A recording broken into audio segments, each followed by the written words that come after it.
You walk into a room you have never been in before, and something stops you cold. You've been here. Exactly here. Same light, same sounds, and for one impossible second, you feel what's about to happen next, a half beat before it does. Then it's gone, and you're standing somewhere you've genuinely never seen, heart racing, thinking, what was that? For centuries, people blamed past lives, premonitions, glitches in reality. The real answer is far weirder, and it isn't happening out in the world. It's happening inside your memory, right now. Roughly 2 out of 3 people know this feeling. It has a name, déjà vu, French for already seen. And here's the first clue that it isn't what it seems. It strikes most when you're young and fades steadily as you get older. Whatever this is, it isn't a sign of a failing mind. If anything, it's the reverse. For a long time, no one could study it. It arrives without warning, lasts seconds, and vanishes the moment you look at it. So it got filed with dreams and ghosts. Until researchers found a way to catch it in the act. The first real crack came from an unexpected place, the brains of people with epilepsy. For some, a seizure in one specific region, the temporal lobe, deep in your memory machinery, begins with a sudden, overwhelming wave of déjà vu. Intense, unmistakable, seconds before anything else. That told researchers something crucial. Déjà vu isn't out in the room. It's generated inside, by the exact part of your brain that handles memory and recognition. A small misfire there can manufacture the feeling of the past out of nothing. Which raises the real question, what is that circuit doing when it misfires by accident, in a perfectly healthy brain, like yours? To understand it, you need one strange fact about how memory works. Recognizing something isn't one process, it's 2. The first is familiarity, a fast, vague signal that just says, I know this. No details, no when, no where. Just a warm feeling of yes.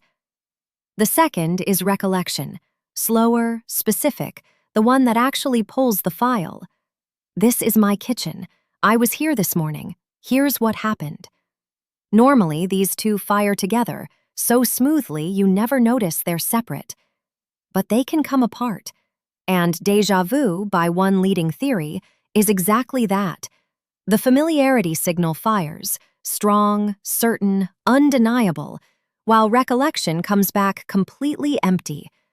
So your brain hands you the certainty of a memory with nothing underneath it. That's what makes it so unnerving. It's not that you can't place it, it's that there's nothing you can reach, and your brain is insisting there is. Or is there really nothing there? That's the harder question.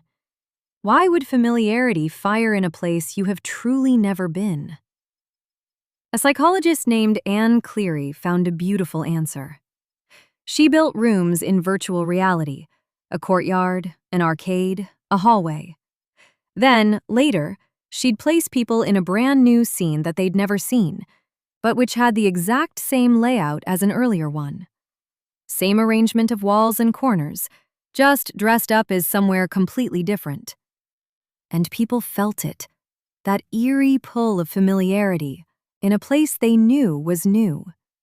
Their brains had quietly matched the shape of the space to one they'd forgotten, recognizing the skeleton while missing the skin. So déjà vu may often be a real memory, buried too deep to surface, your mind catching an echo of a structure it has seen before, without being able to tell you where.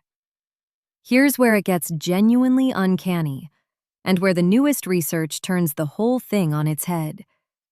You'd assume your memory regions must be straining to find the missing recollection. So neuroscientists, Akira O'Connor and Chris Moulin among them, induced déjà vu in the lab and watched what the brain actually did. The memory areas stayed quiet. What lit up instead were the frontal regions, the parts that resolve conflicts and check for errors. The parts that raise a hand and say, wait, something doesn't add up. Let that sink in, because it changes what déjà vu even is. It might not be your memory failing. It might be your memory working, catching itself. A false familiarity signal goes off, and your brain's fact-checker notices the contradiction. This feels remembered, but there's no memory here, and flags it. That flag, that little internal alarm, is the feeling of déjà vu. So that unsettling sensation isn't the error, it's the correction. The exact moment your brain tests the present against its own records and catches a mistake before it can fool you. Which explains the part that feels the most like magic, that flash where you know what's about to happen next. The premonition. It feels like proof of something supernatural. So Anne Cleary, the same researcher with the virtual rooms, tested it directly. She led people through VR mazes designed to trigger déjà vu, and at each turn, asked them to predict which way the path would bend next. They felt certain they knew. That sense of knowing was completely real. But their actual guesses were no better than chance, pure coincidence. The premonition is the same illusion wearing a second mask. Your brain, flooded with false familiarity, doesn't just say, I've seen this. It also generates a matching feeling of, and I know what's coming. Two sides of one misfire. You never actually predicted anything. You only felt the certainty of a memory that was never there, pointed, this time, at a future that hadn't happened yet. So déjà vu isn't a crack in reality. It isn't a past life, or a message, or a warning. By the best theories we have, it may be almost the reverse of what it feels like. Not your memory breaking, but your memory policing itself. A rare, unmistakable moment where you feel your own mind fact-checking the present against the past and catching a false note. One idea is that this is why the young feel it most. Not because something's wrong, but because that error-checking system is sharp and alert. Though it might be simpler than that. When you're young, you're constantly walking into brand new places, giving your memory far more chances to misfire. Either way, déjà vu is one of the only times you get to feel that system run. So the next time it happens, that impossible shiver of, I've been here before. Don't chase the memory. There isn't one. Just notice what you're actually feeling, the quiet machinery of your own mind, working exactly as designed, catching itself in the act. And when it next catches you, tell me below. Some of the strangest things in the world are the ones happening to you every single day. You've just never stopped to ask why.